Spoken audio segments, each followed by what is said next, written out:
Hi and welcome to Design by Teachers. My name's Jess and today this workshop looks at how easy it is to create some work samples and some assessment tools that we can use to create great portfolios for our students inside our classrooms. So this workshop is great for any of those teachers who are looking at creating their own assessments and creating their own work samples. We'll be looking at how to use some clip art and PowerPoint together to make some assessments that we can then keep and reuse over and over inside our classrooms by creating some easy templates. So let's go ahead and have a look inside. So when you go to Design by Teachers and if you go to Clipart, you'll actually see that we have lots and lots available. So Clipart is basically all the different types of graphics available that we can use as teachers, and some teachers have actually gone to the effort of making borders and fonts and images for us to be able to use straight in the PowerPoint program, and there are other programs around, but PowerPoint we find is quite easy and simple because you can simply drag and drop, and we've got these tutorials to help you be able to learn how to do it quick and easy and upskill yourself. So let's have a little look inside. I just want to quickly show you, we'll be looking at how to use borders. We have lots of different borders inside Designed by Teachers from different artists. We also are going to be using chalk art, and we've also got some text boxes available that we'll be using. So there's lots of different artists on here that you can choose from and download. There's also some free clip art available, so feel free to pop on site and you can have a little experiment. So let's go ahead and open up our PowerPoint. So today we're going to be looking at how to make a handwriting sample and also just a writing template down here. So I've done a couple beforehand, but we're going to go ahead and make it from scratch. Okay, so what we're going to do is, if you wanted to go ahead and open up a new slide, you can simply click here, and what we do is we actually open up a blank one so there's nothing on it. So I've gone ahead and done that. The other thing you will need to do is actually format it so it's the right size. So if you go up to File and go down to Page Setup, you'll be able to see here that you can go ahead and select which size that you would like to make it. So I've gone ahead and locked that in at A4, and we've got it on not landscape, sorry, a portrait style. Sorry, I lost my words there. And made sure it's set up. So that way when we print this out, it's going to be really easy and nothing will need adjusting. So what we're going to do is we're going to go ahead and lock in a border. So we've already downloaded all our files and we keep them all in a clip art folder here. You can see, so I've opened that up here. And what we've gone is you can go into and select from certificate borders. This is from an artist, Bev's Learning Hut, and she's got some great designs in there, so you can go ahead and open them up. So she's got colours and she's also got some black and white different fonts. We're actually going to go for a narrower font, skinny border edge. Let's have a look in here. Here it is here. So there's lots of different ones in here. This is by Rebecca B Designs. With all clip artists, you need to make sure that you read their instructions that they keep in their files, and you can see down here that you need to go over that. So when you do actually decide to, and if you do decide to sell any of the documents that you create for your classroom or create for yourself at home or create as a tutor or an educator, you do actually need to credit any of the clip artists that you do use. So make sure you read the instructions just to make sure that you stick to the ethics that are available. So all I've done there is drag and drop that over. So this is a cute little funky design for maybe the younger years. So you can go ahead and have a play with the different designs in there. Today we're just going to stick with this one. As you can see, that is exactly popped into the right measurements. If you wanted to adjust that a little bit, we might just drag that down a little tiny bit.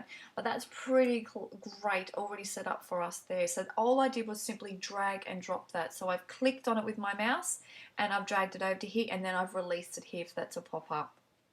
So as you can see, the next thing we do is going to put in some lines. So Rebecca B Designs actually has some handwriting lines for all different year levels, which you can find on our website. So we've already downloaded those, so we're going to go back in and find the file. Where is it? Is it under our... No. Where have I put that? Right here, right in front of me. So here it is here. So all I'm going to do is going to drag and drop that right over here. Excellent. And you can see that's fitted in perfect to that. So we actually want to reduce that down. So I'm actually going to move that down off a little bit down to a little bit lower there. You can shrink it if you like. Mine actually goes off the page, but I don't want to. Whoop, I've bumped that. What I don't want to do is actually adjust the lines. What I might make it do is go in a little bit. So basically, I'm just talking out loud to sort of help you guys through it, so you can understand. We might just shrink that a little bit actually. Let's bring that down. So as you can see, it actually adjusts the size a little bit, which I don't want to do too much. I'm just going to let that go. I'm going to leave it like that. I'm actually happy if that drops off the bottom of the page there. You can shrink that if you like, but I'm going to leave it there.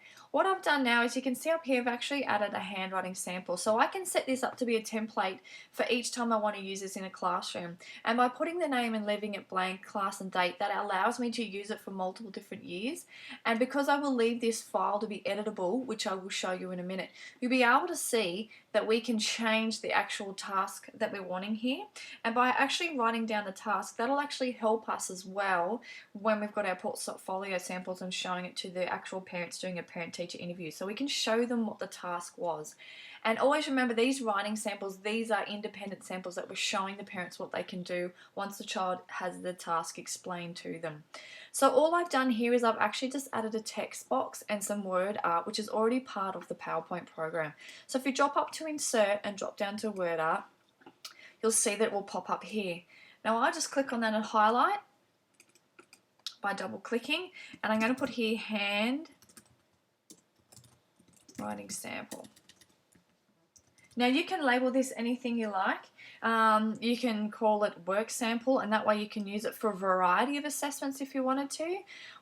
Completely up to you. What I will do is shrink that down because I want it to fit in up here.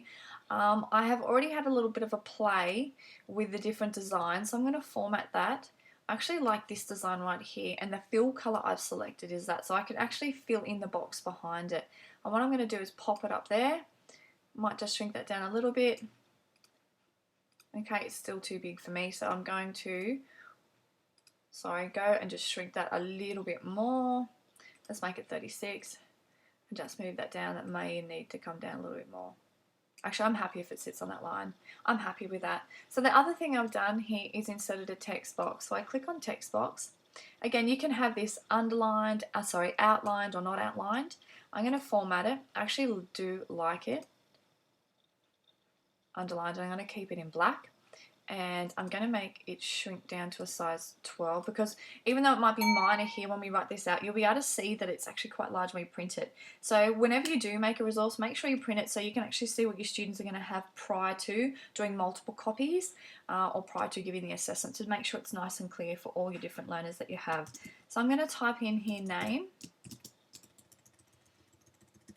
and I'm going to put class, because sometimes teachers often will cross mark different or cross assess, so you need to make sure that you know where the class, who actually owns the item. So if you share around the marking part of the assessment with your different staff members. And I'm going to put the date here because that's most important too. And then I'm actually going to put task. So what I need to do is, excellent, and I've spelled that, the task. The other option you have here is actually putting the outcome. So you can link it to the assessment if you wanted to, and actually list the outcome if you wanted to. Okay, so I'm just going to put that there for you guys so you can see. So at any time I actually wanted to modify that, I can come back. If you want to change the different colours, you can as well. So if you wanted to modify it to green, make it stand out a little bit more or blend in, you don't have to have any label if you like. But I think it's really important to have the actual task there or the outcome. Again, up to you completely how you'd like to do that. But as you can see, that's all been done. Now what we need to do is you can actually save this format. And just a quick tip here, if you wanted to, we actually like, or I prefer when I do my setups, I actually set them up. So you can see here that I have all the different year levels available, and inside I actually like to save the editable documents here in this file, and then all my final copies here. So you can actually go ahead and save this. So if we go up to click and we go to save as, so if we go up to file and come down to save as, you'll see the different options. So saving it as, this is called a PowerPoint presentation. So if you actually save it to this format, you'll be able to see that we can save this editably. Okay, if you drop down here and make it a PDF, you can also make that so it's printable and the document can't be edited. PDF files cannot be edited unless you have the specific software to unedit them. So what we do is we save as a PDF, and that way it can be printed off. But that's a really handy way to save the different documents. and then you can access them when you want. Okay, so I like to save mine under year levels and the year that I completed them, and that way I can pull them up when I need them, and I can actually adjust them as well. Whether you want to sort them to English and Maths within each year level, even if you're in the early years learning framework, you can sort them by outcomes and year levels, age groups. How you file it is completely up to you, but I do 100% recommend that you have editable files, which are the files that you can adjust and then save them as your PDF, so they're the ones that you can straight up print out. The other little hint and tip I like to do is actually put a footer in the bottom of the document, and then it'll show me the name of the label, or actually label it as where the document can be found. So if you've labeled this, that you've got it hidden, saved, in your year 1 English editable file, then this is where you'll be able to locate it. That's a really handy tip that I will give to you guys. Here is another document I've created. This is a writing document. So this one I did not want to put lines in. And this is a document looking at, so it's going to be basically evaluating the empathy and their understanding about the Indigenous Australia and what it felt like to be an Indigenous Australian back in a certain time frame.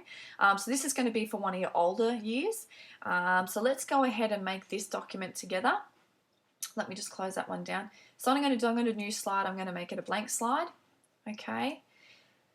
So I'm going to get my frame. So I'm going to open up my clip art, which I've done here. Go back and close that. If you, keeping with the Indigenous frame, I went into my skinny frames. There's lots of different documents here, items here. You can see the different ones here. So that's the different again to what I've created. So you can have a look here. I think it fits in well. It's a bit of a tribal theme, so I'm happy with that. Might just put that up a little bit. Oops. Go to click and undo, and that will pop back to where it was, because it's set up to be quite well here. Let me just unedit that. There, excellent. So that's sitting in there. So the next thing I've done is the same thing. So I've labeled this work sample and I've put in some text box. So let's go ahead and do that.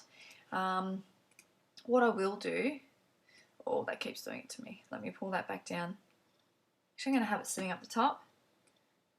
I'm holding my mouse down and dragging that down and releasing it till it's in the right position. Now I'm going to go ahead and go up to insert. I'm going to go to word art. Again, just going to double click that and it will highlight the whole thing when it feels like it. So I've got work sample. I will need to shrink that. Let's have a look up here, and I think I'll pop it down to, I think 40 was a good size. And I'm going to format that using the different colors. So this is the fill. So over here, basically, this is the background and the outline. And if you wanted to fill, which I do, and I'm going to copy the font. Now what I'm going to do is, Soft can just undo that, and it will slide back for you. Or it will go pear-shaped for you again. So just move that over there. Okay, so what's a good idea is, what we might do is, if we right-click, when we do arranging, send that to the back. Okay, so that will make sure it stays still. That's another great tip. So what I'm going to do is I'm going to make sure I get those 4 little arrows, and that will help me to drag and drop this in place. Okay, that still actually might be too big if we have a little look at our measurements over here. So let's go here and just drop that back down. Oh, it didn't go down. So let's have a look. Let's make it back down to 40. Okay, let's make both of them 40. Excellent. And make sure I've got my 4 squares. No, it's grabbing the border again. So go back and put that. So make sure that these boxes are highlighted. Then we've got our 4 arrows, so we're definitely moving that one. Excellent. I am happy with that. Let me just shrink that up a little bit. Oh, goodness me, this background border. There we go. Right. So as you can see, I am definitely an amateur when it comes to this. So if I can make this sort of stuff, you guys can definitely do it. So let's go up here and add another text box. So we go to insert and we're going to add a text box, and I'm actually going to put it in this corner. So I'm going to line it up. These are completely adjustable. You'll see the 4 points of corners that pop up. What I do like to do is I like to have a background, an outline, so I can see what I'm doing, and I can see how far the text box is actually spreading. So I'm actually in favour of them, but you guys will develop your own style. So once again, let's do name, class. Actually, no. What I've done is I've done a little bit different up here. So I actually put the outcome straight in, okay? So you guys can put in the outcome. Okay, I'll leave it like that. Like I said, it is up to you guys. I really like having it all nice and clear, and you'll be able to see it as a teacher. And again, when you've got an in-parent teacher interview, it's also handy to have there so you can see, because there will be so many different outcomes and indicators that you guys have satisfied. So the other textbooks, I'm going to put name, and I've actually got the task to go here. Okay, so you can actually copy and paste when you've done another item. The other thing you can actually do is, once we finish this, I will show you. If you right click and duplicate the slide, it will actually do the exact same slide for you. So if you are happy with that layout, but you actually wanted to do a different assessment task, whether it's a maths counting task or a different outcome or a general capabilities, what you can do is just jump in here and edit that, and then you can actually save it differently to go in your PDF files for printing. Okay, so that's another little tip. But let's go ahead and go back and add our other text box. So what we'll do is we'll insert and go to text box right here, and I'm actually going to make that go the full length. I'm going to make sure that is set to 14. So I'm going to do name, class, again in case another teacher actually gets to mark this or assess it, and put date. Okay, to make that register rate right across, just to make sure everyone's names fit in, because sometimes as teachers we realise there are quite long names. And then what I'm going to do is I'm going to put the task, and again you can insert the task instructions here, okay, whatever they may be. So again, what I do encourage you to do is, once this is printed out, make sure that you print it out, make sure you can see that the writing and everything is in format, it's comparable, the size of the writing, it's easy to read for all of your students. Whether you need to modify anything for any of the special needs students, you could go ahead and do that. So that's how easy it is to make an assessment based on your students. You can modify them just using a little bit of clip art, which costs a few dollars, and all your clip art that you do purchase online, keep all the receipts, because you can claim it at the end of tax time, because it is based on making materials for your classroom. So hopefully that was a great workshop and you found some great hints and tips in there. Please feel free to tag your friends in this video so they can get access to this free workshop. Our next workshop is going to focus on some early learning samples. We're going to go ahead and look at those. They're down here. So feel free to tag any of your early childhood friends in this video so they know they can catch up with the next one. And yeah, happy learning.